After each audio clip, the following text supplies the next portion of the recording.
My name is Ashton. I'm a 32-year-old immigration attorney living in Los Angeles, fighting a system that seems designed to crush the very people it should protect.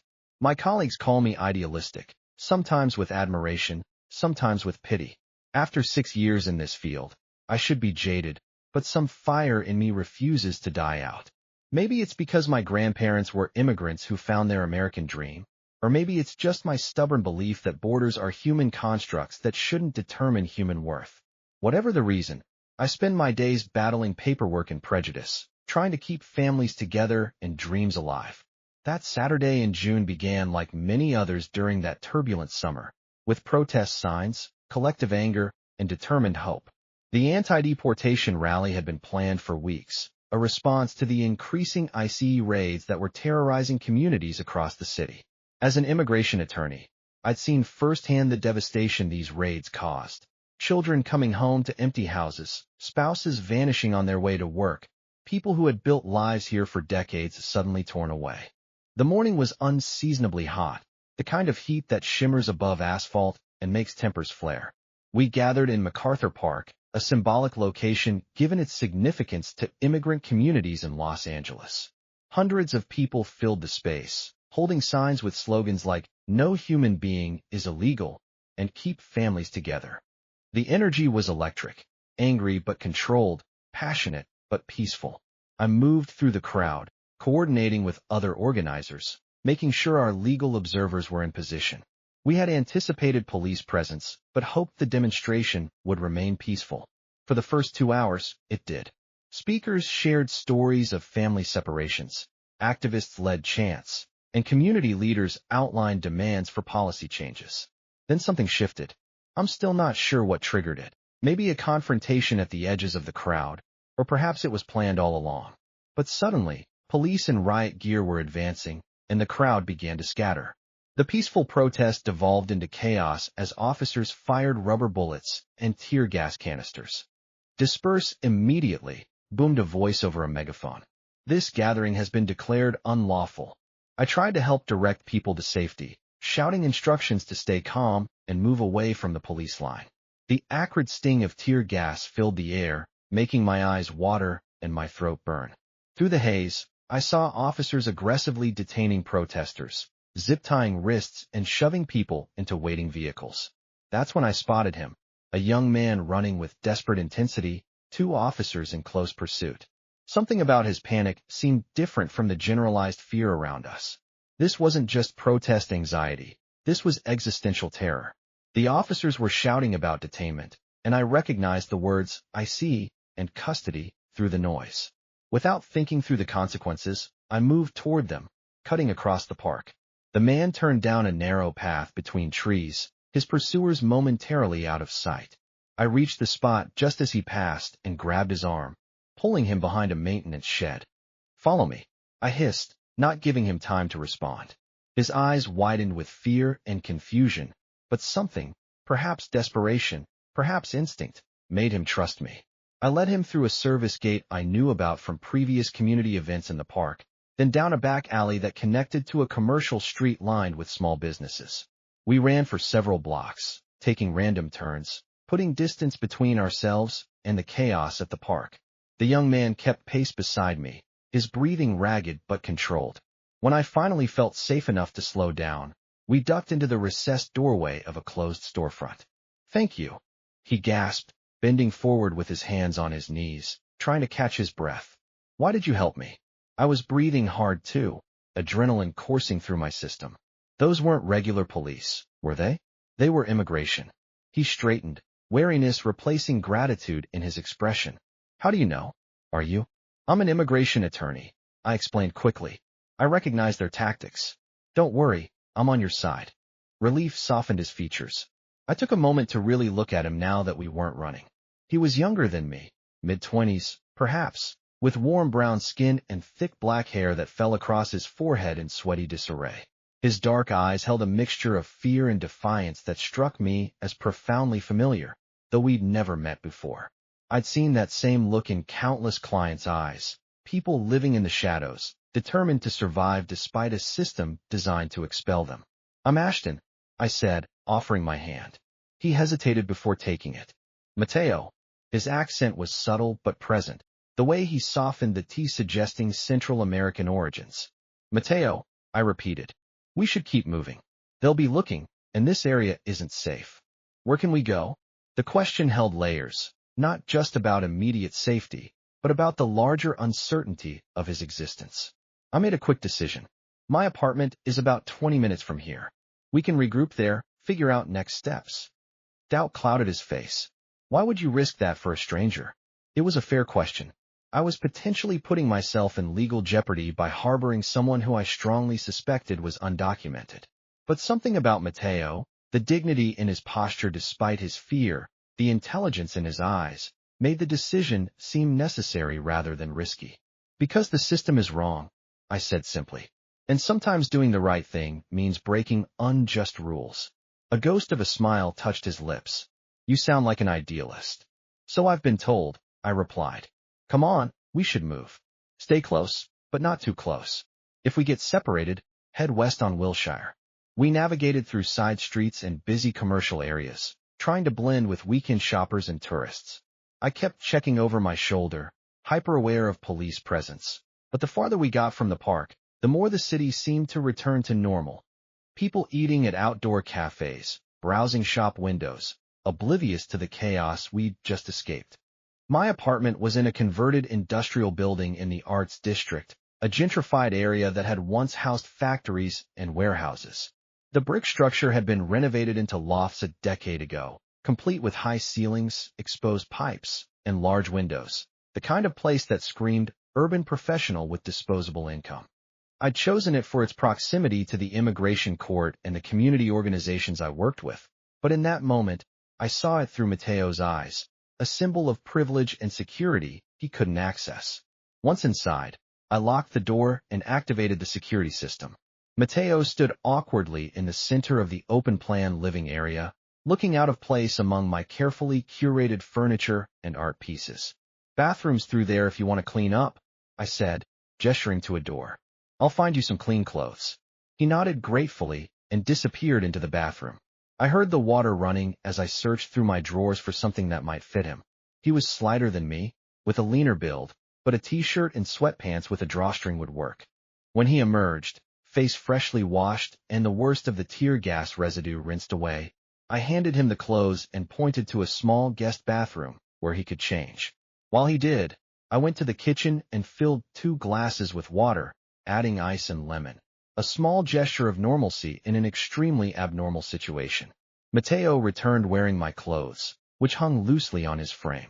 The sight created an unexpected flutter in my chest, something about his vulnerability combined with the intimacy of wearing my things. Better? I asked, offering him water. Much. Thank you.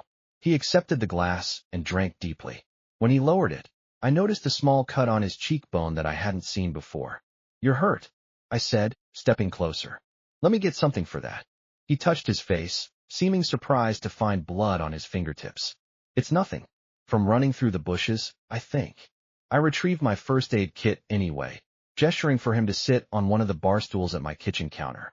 He complied, watching me with cautious eyes as I opened an alcohol wipe. This might sting, I warned, then gently cleaned the cut. He didn't flinch, but I noticed how he held himself perfectly still, as if accustomed to enduring discomfort without complaint. The realization made my chest tighten with a mixture of admiration and sadness. You're very trusting, he observed as I applied antibiotic ointment to the cut. Bringing a stranger to your home. Am I? I smiled slightly. Or am I just a good judge of character? And what does your judgment tell you about me?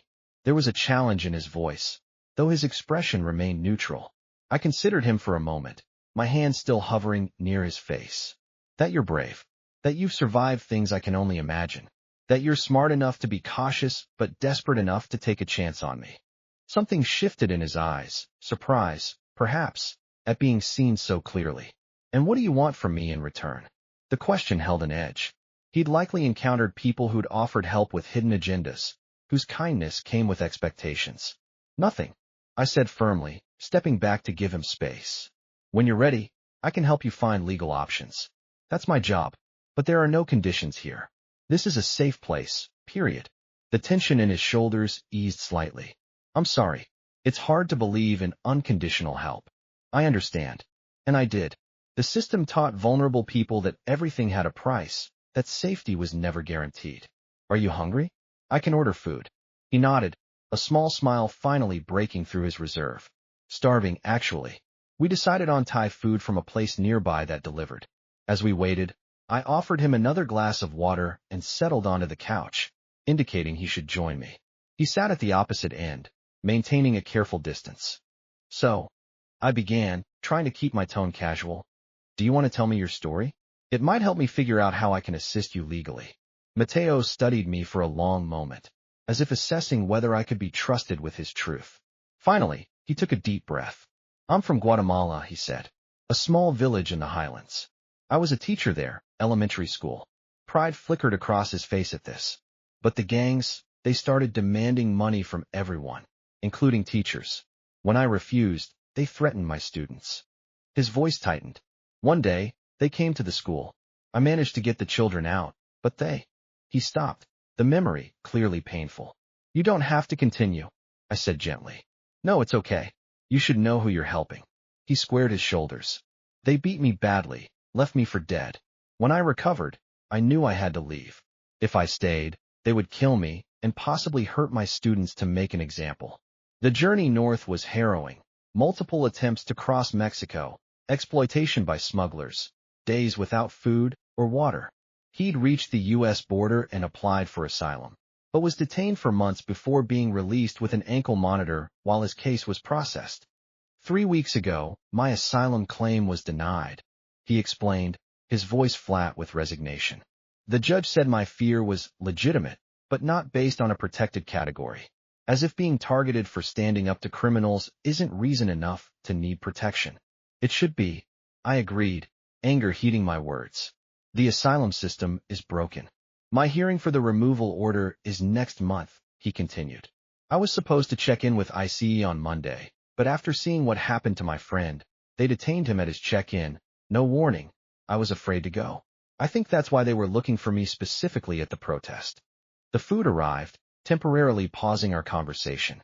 As we ate from cartons spread across the coffee table, I considered Mateo's options. They were limited and largely unfavorable, which was the reality for many in his situation. But I wasn't ready to give up. There might be ways to reopen your asylum case, I said, thinking aloud, or pursue alternative relief. Withholding of removal, Convention Against Torture Protection. They have higher standards of proof, but with the right documentation. Mateo's smile held no humor. You really are an idealist.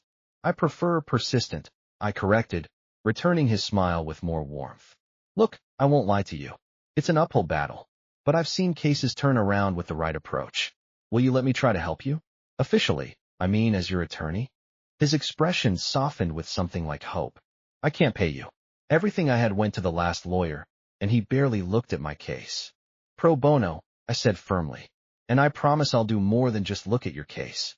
We spent the rest of the evening discussing details, dates, names, specific incidents that might strengthen his claim. I took notes on my laptop, occasionally asking clarifying questions. As the night deepened, Mateo's exhaustion became evident in the droop of his shoulders and the increasing pauses in his responses. You should rest, I said, closing my laptop. You can take the bed. I'll sleep on the couch. He protested immediately. I can't take your bed. The couch is fine for me. The couch is too short for either of us to be comfortable, I pointed out. And you've had a much harder day than I have. After more back and forth, we reached a compromise. I would take the couch tonight, but if he needed to stay longer, we would alternate. I gathered spare blankets and a pillow while Mateo awkwardly hovered, clearly uncomfortable with the arrangement, but too tired to argue further. Thank you, he said as I showed him to the bedroom. For everything. Most people would have looked the other way. Most people haven't seen what I've seen, I replied. Get some sleep, Mateo. We'll figure things out tomorrow. Later, trying to get comfortable on my too-short couch, I reflected on the strange turn my day had taken. I'd set out to protest injustice in the abstract and ended up confronting it in the specific, in the form of a schoolteacher forced to flee his home, denied protection by the country that had once welcomed my own ancestors. The irony wasn't lost on me. I fell asleep thinking of Mateo's resilient dignity and the quiet strength in his eyes. Morning brought sunlight streaming through my large windows and the scent of coffee brewing. I sat up, momentarily disoriented, to find Mateo in my kitchen, carefully navigating my espresso machine. "I hope you don't mind," he said when he noticed I was awake. "I wanted to thank you for the hospitality." "Mind? You're welcome to make coffee anytime." I stretched, wincing at the stiffness in my neck from the awkward sleeping position. "How did you sleep?" "Better than I have in months," he admitted. No sirens, no roommates snoring, no fear of knocks on the door. The simple statement highlighted the precariousness of his daily existence. How luxury for him meant basic security that most citizens took for granted. He handed me a cup of coffee, and our fingers brushed during the exchange. The brief contact sent an unexpected current through me that I tried to ignore. "I thought about your case overnight," I said, changing the subject. "I have some ideas, but I need to do research. My office has resources that could help." Mateo's expression clouded. "Is it safe for me to go there?" It was a valid concern. ICE had been known to conduct surveillance on immigration legal clinics and courthouses. "Probably not," I acknowledged. "But I can go in alone, gather what we need, and bring it back." "You would do that? On a Sunday?" "Immigration and justice doesn't take weekends off," I said with a wry smile. "Neither do I." The gratitude in his eyes made something warm unfurl in my chest. I pushed the feeling aside, reminding myself to maintain professional boundaries. Mateo was vulnerable, dependent on my help. Any personal feelings would be inappropriate and potentially exploitative. After a quick shower and change of clothes, I prepared to leave for the office. "Make yourself at home," I told Mateo. "There's food in the fridge, books on the shelves, Netflix on the TV. I shouldn't be more than a few hours." "I'll be here," he said simply, and the phrase carried weight, an acknowledgement of trust, a promise to wait. At the office, I pulled every resource I could find on asylum cases similar to Mateo's. I reviewed recent Board of Immigration Appeals decisions, looking for precedents that might help us. I called a colleague who specialized in cases involving Central American asylum seekers, careful to keep Mateo's identity confidential while seeking advice. By the time I returned to the apartment, laden with files and legal references, I had the outline of a strategy. It wasn't perfect, but it offered possibilities where before there had seemed to be none. I found Mateo sitting on my balcony, a book from my shelf open on his lap. He was so absorbed that he didn't notice me until I slid open the glass door. The sight of him there, relaxed, engaged with words rather than fears, created that same warm flutter in my chest. "Find something good?" I asked, nodding toward the book. He held it up so I could see the cover. Gabriel Garcia Marquez's 100 Years of Solitude, in the original Spanish. "I haven't read this since university. I'd forgotten how beautiful it is." "You studied literature?" I asked, joining him on the balcony. He nodded. "Before switching to education, I wanted to be a writer once." "What stopped you?" A sad smile crossed his face. "Reality. In my village, being a teacher was practical. Being a writer was a luxury. I thought about the contrast between our lives, how my choices had been shaped by opportunity while his had been constrained by necessity. Yet here we were, sharing an appreciation for the same words, the same stories.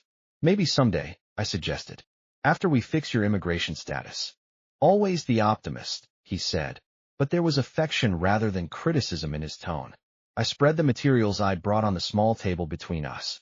"I have some ideas. They're not guarantees, but they're starting points." We spent the afternoon reviewing options. I explained that we could file a motion to reopen his asylum case based on new evidence or changed circumstances.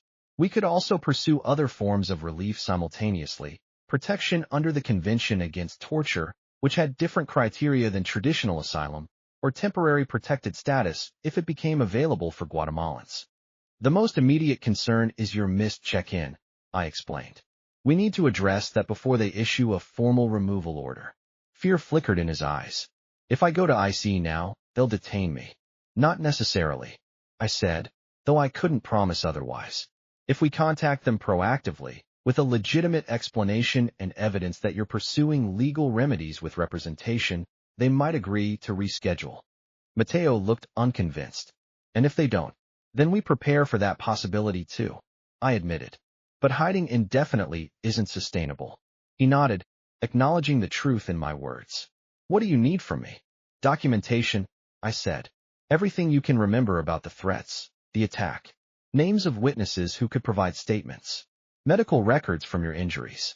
Anything that strengthens your claim that you faced targeted violence if returned. As the sun began to set, casting long shadows across the balcony, Mateo shared more details of his life in Guatemala, the school where he'd taught, the children he'd protected, the community he'd been forced to abandon. He spoke of his family, parents who had died when he was young, a sister who had moved to Mexico years before, nieces and nephews he'd never met. The hardest part isn't the fear, he confessed, his voice soft in the gathering twilight. It's the isolation. Being cut off from everything familiar, everyone who matters. I thought about my own life. Comfortable, secure, surrounded by friends and colleagues who shared my values, if not my specific experiences. The contrast made me ache for him. You're not alone now, I said, the words coming from somewhere deeper than professional reassurance. His eyes met mine, searching. Whatever he saw there seemed to satisfy him. No, he agreed. I'm not. That evening, we ordered dinner again and ate on the balcony, watching the city lights emerge as darkness fell. Our conversation shifted from legal strategies to personal histories. I told him about my grandparents' immigration from Ireland during the economic hardships of the 1950s, how they had arrived with nothing but determination and had built a life that eventually allowed my father to become a doctor and my mother a professor. They were the reason I became an immigration attorney, I explained. I grew up hearing their stories, understanding that the difference between their success and others' suffering was often just luck and timing, which visa program was open, which quota hadn't been filled. You honor their journey by helping others, Mateo observed. I try to, I said, though sometimes it feels like pushing against a tidal wave. He reached across the table and briefly touched my hand, a gesture of solidarity that lingered on my skin long after he withdrew. The effort matters, even when it doesn't succeed. Later, as we prepared for sleep, me again insisting on taking the couch despite his protests, a question formed that I couldn't suppress. Mateo, I began hesitantly. Do you have somewhere to go after this? If you don't want to answer, I understand. He paused in the bedroom doorway, considering. I was staying with friends from my community, 4 of us in a 1-bedroom apartment in Pico Union. But after missing the check-in, he shrugged. They're afraid, and I don't blame them. ICE has been raiding homes of people who miss appointments. The implication was clear. He had nowhere safe to return to. The thought of him back on the streets, vulnerable to detention at any moment, made my stomach clench.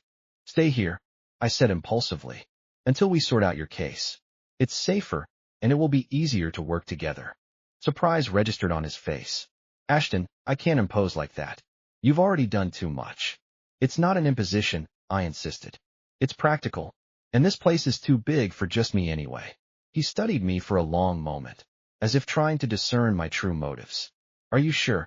I'm sure, I said, with more certainty than I'd felt about anything in a long time. His smile then, tentative but genuine, was worth any risk my offer entailed. The next week established a routine of sorts. During the day, I went to my office, working on Mateo's case alongside my regular caseload. We decided it was safest for him to remain in the apartment, out of sight of authorities who might be looking for him. I brought him books, both in English and Spanish, and he devoured them with the hunger of someone who had been starved of intellectual stimulation. In the evenings, we worked on his case together, compiling his story, identifying potential witnesses, drafting affidavits.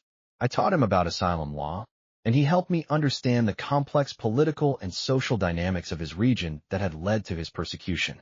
Living in close quarters created an intimacy neither of us had anticipated. I learned that Mateo hummed when he was concentrating, that he made his bed with military precision each morning, that he preferred to shower at night rather than in the morning. He discovered my caffeine dependency, my habit of talking to myself when working through legal problems, my collection of vintage vinyl records that I rarely had time to play. Small gestures of domestic consideration emerged naturally. He would have coffee waiting when I returned from an early court appearance. I would bring home his favorite pastry from the bakery near my office. He organized my chaotic bookshelves by subject and language. I showed him how to use my complicated sound system so he could listen to music while I was gone.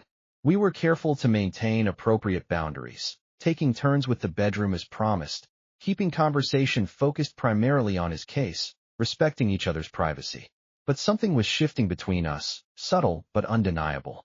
I found myself noticing details I should have been professional enough to ignore. The way sunlight caught the brown gold flecks in his eyes, how his serious expression transformed when he smiled, the grace of his movements as he navigated my kitchen. On Friday evening, a week after the protest that had brought us together, I returned home to find Mateo cooking. The apartment was filled with unfamiliar but enticing aromas, garlic, cilantro, spices I couldn't identify. "What's all this?" I asked, setting down my briefcase. He turned from the stove, smiling with shy pride. "I wanted to thank you for everything. So I'm making pipián. It's a traditional Guatemalan dish. I had to improvise some ingredients, but it should be close to authentic." The gesture touched me deeply. "You didn't have to do that." "I wanted to," he said simply. "It feels good to contribute something." We ate at the small table on the balcony, the city spread before us like a carpet of lights. The stew was rich and complex, with a depth of flavor that spoke of cultural heritage and personal care. "This is incredible," I told him truthfully. "Where did you learn to cook like this?" "My grandmother," he said, a nostalgic smile warming his features. "She raised me after my parents died. Said a man should know how to feed himself properly." "She was very wise," I said, taking another appreciative bite. Mateo laughed, the sound unguarded and genuine in a way I hadn't heard before. "She would have liked you. She valued education and stubbornness. You have both." "I'll take that as a compliment," I replied, smiling. After dinner, we lingered on the balcony, the conversation flowing easily between us. I had opened a bottle of wine, and the gentle buzz of alcohol combined with good food and better company created a warmth that had nothing to do with the summer evening. "I have news about your case," I said eventually, setting down my glass. "I was going to wait until tomorrow, but—" "Is it bad?" Mateo interrupted, tension immediately returning to his posture. "No, actually. It's potentially good." I leaned forward. "I spoke with a colleague at the ACLU today. They're challenging the recent asylum restrictions in court, and they're looking for plaintiffs whose cases illustrate the problems with the new policies. Your situation, being denied despite credible fear and documented violence, fits their criteria perfectly." Hope flickered in his eyes. "What would that mean for me?" "If they take your case, you'd have high-profile legal support. More importantly, while the lawsuit is pending, you'd likely be protected from deportation." I paused. "It's not a permanent solution, but it buys us time to pursue other avenues." Mateo was quiet for a moment, processing. "And what would I need to do?" "Be willing to tell your story publicly. It would mean visibility, which has risks but also offers a kind of protection. It's harder for ICE to quietly deport someone who's in the public eye." He considered this, his expression thoughtful rather than fearful. "If my story could help others in similar situations, I would do it." His immediate willingness to put himself at risk to help others reinforced what I already knew about his character. This was a man who had stood against violence and corruption even when it would have been easier to look away, who had protected his students at great personal cost. "We'll talk to them on Monday," I promised. "See if it's the right fit." Mateo nodded, then reached across the table and covered my hand with his. "Thank you, Ashton. Not just for the legal help, but for—" He gestured vaguely with his free hand.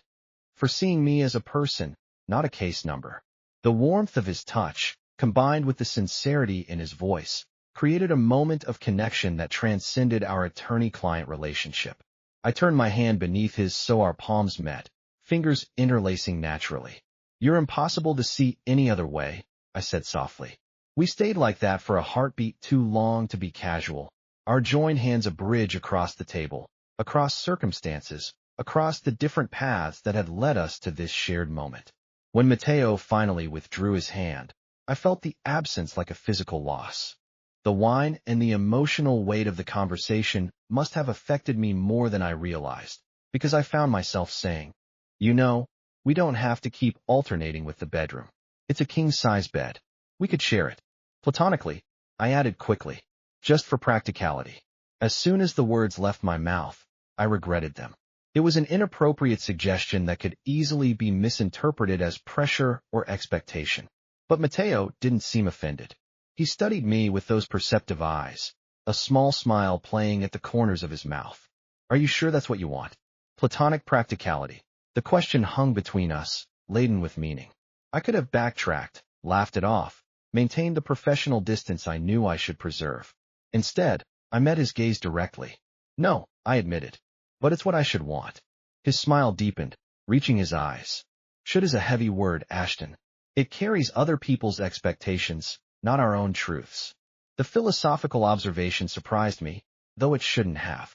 I'd glimpsed Mateo's thoughtful nature in our many conversations, his ability to distill complex emotions into simple insights. And what's your truth? I asked, my voice lower than I intended. He held my gaze steadily. That I felt something growing between us that goes beyond gratitude or professional respect. That I think about you when you're not here in ways that have nothing to do with my case. That I wonder if you feel it too, or if I'm imagining it because I want it to be real. His honesty took my breath away. In the legal world I inhabited, directness was often a tactical choice rather than an emotional one. Mateo's straightforward acknowledgement of feelings that I had been carefully avoiding naming was both terrifying and liberating. You're not imagining it, I said finally. But that doesn't make it simple. I know. He leaned back, creating space between us. You're concerned about the power imbalance. About taking advantage. Yes. I was relieved he understood. Your future depends on my professional help. That creates a dynamic where genuine consent becomes complicated. He nodded, accepting this reality without argument. And if circumstances were different? The question made my heart race. If circumstances were different, I wouldn't be having this internal ethical debate. I would just tell you that I think you're remarkable. That meeting you has been the most unexpected and meaningful connection I've had in years. His smile then was like sunrise, slow, gradual, illuminating. Then let's acknowledge what exists between us without acting on it. For now, until circumstances change. It was a mature compromise, one that respected both the reality of our situation and the truth of our feelings. For now, I agreed.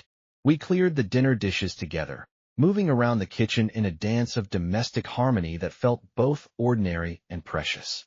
When we finally said goodnight, Mateo taking the bedroom while I settled on the couch, there was a new understanding between us, unspoken but undeniable. Sleep eluded me that night, my mind replaying our conversation, imagining alternative scenarios where we had met under different circumstances. In another reality, perhaps I would have simply asked him to dinner after learning about his literary interests. We might have debated Garcia Marquez over wine, discovered our shared values naturally, built something without the shadow of legal jeopardy hanging over us. The weekend passed in a strange mixture of professional focus and personal awareness. We worked on preparing Mateo for the ACLU interview, rehearsing his story, anticipating questions. But underneath our practical collaboration ran a current of mutual attraction that we had acknowledged but agreed not to act upon, at least not yet. On Monday morning, I left for the office earlier than usual, needing to prepare for the meeting with my ACLU colleague. Before leaving, I hesitated at the door. If this works out, I told Mateo, it could change everything. The public advocacy component would make you harder to deport, yes, but it would also establish you as someone with a legitimate humanitarian claim. It creates a narrative that's harder for authorities to dismiss.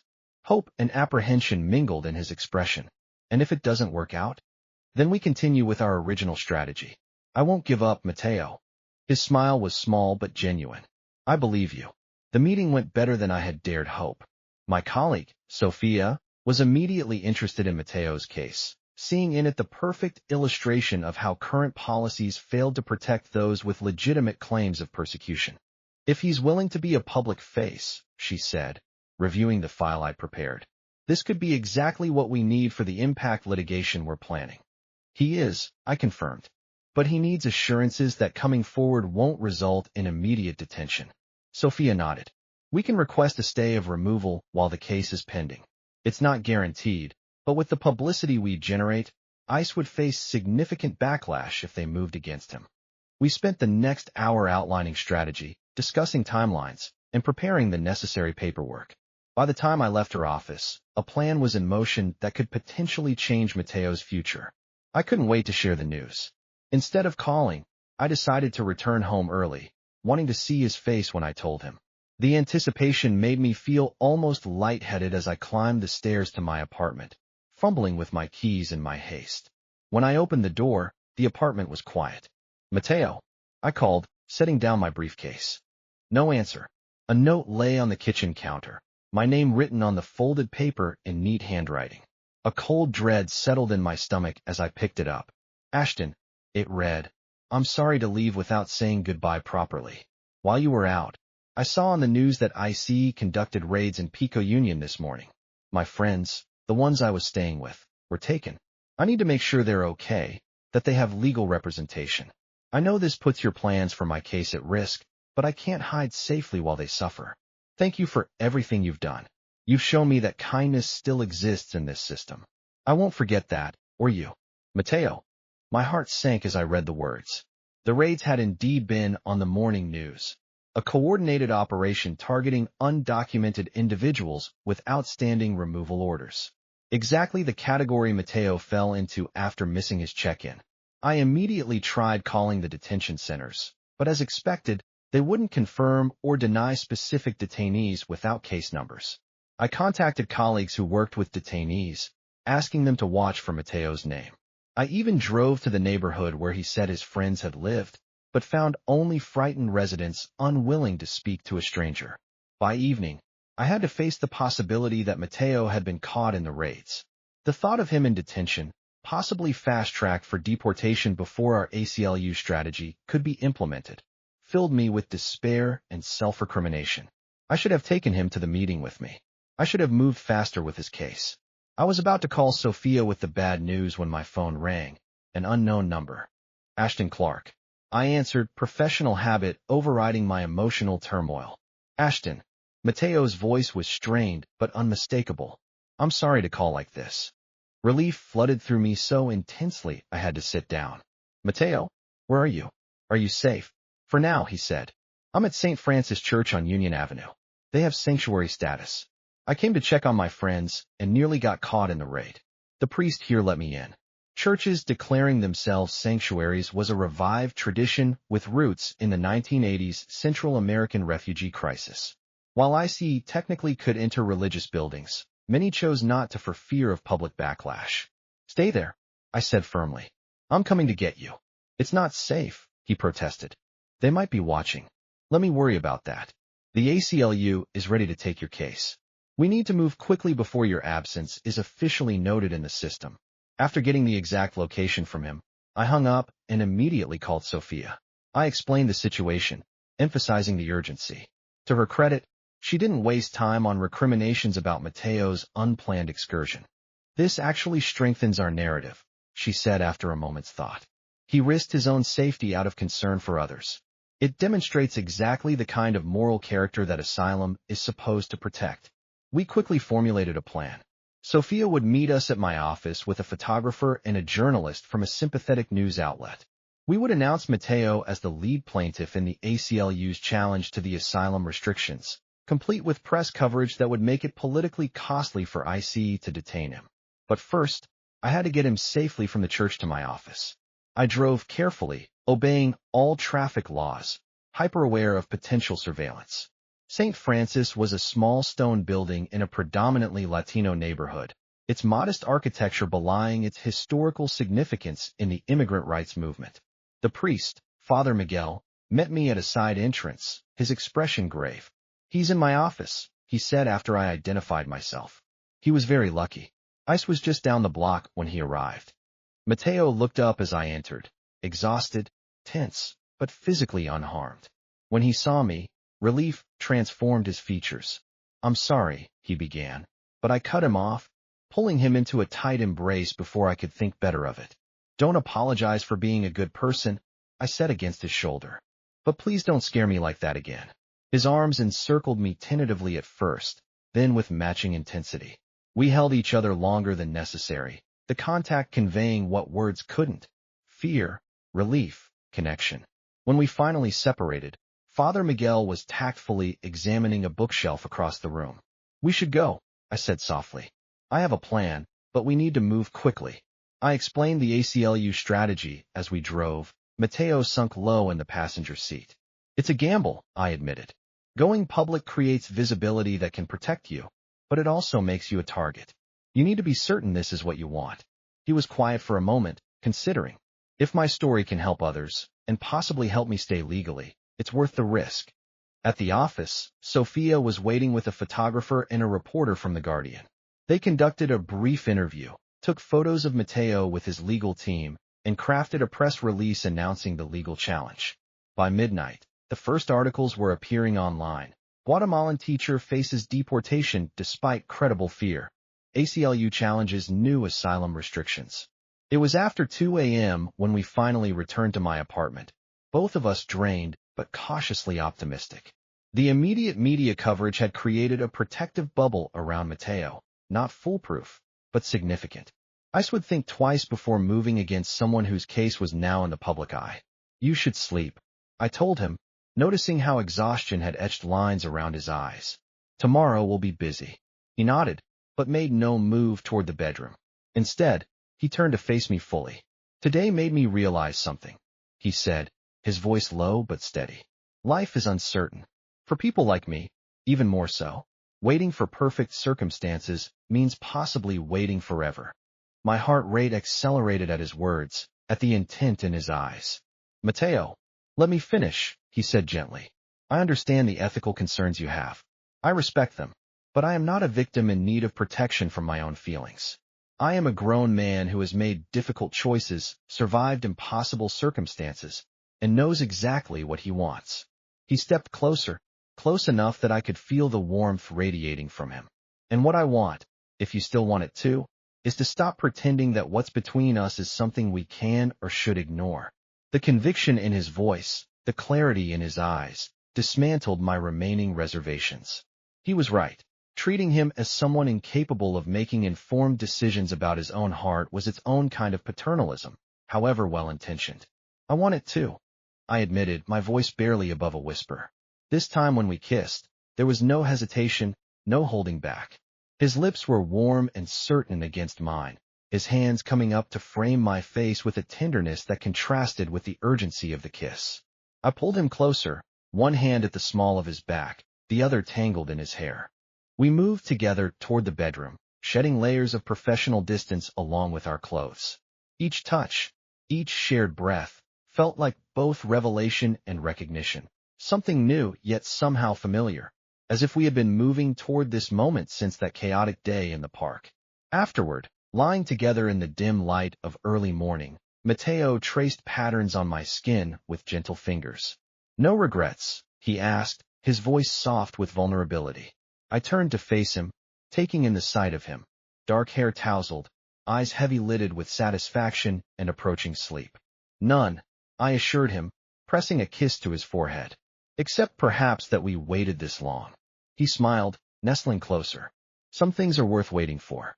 The following weeks were a whirlwind of legal proceedings, media interviews, and intensifying personal connection. The ACLU case generated significant attention, forcing a temporary halt to deportations of asylum seekers with similar claims while the courts considered the challenge. Matteo received a formal stay of removal, allowing him to remain legally while the litigation progressed. We established a new routine, accompanying him to interviews and legal proceedings during the day, returning to the privacy of my apartment in the evenings, where we could be simply Matteo and Ashton, not plaintiff and attorney. Our relationship deepened as we discovered each other beyond the crisis that had brought us together. I learned about his passions, literature, teaching, social justice.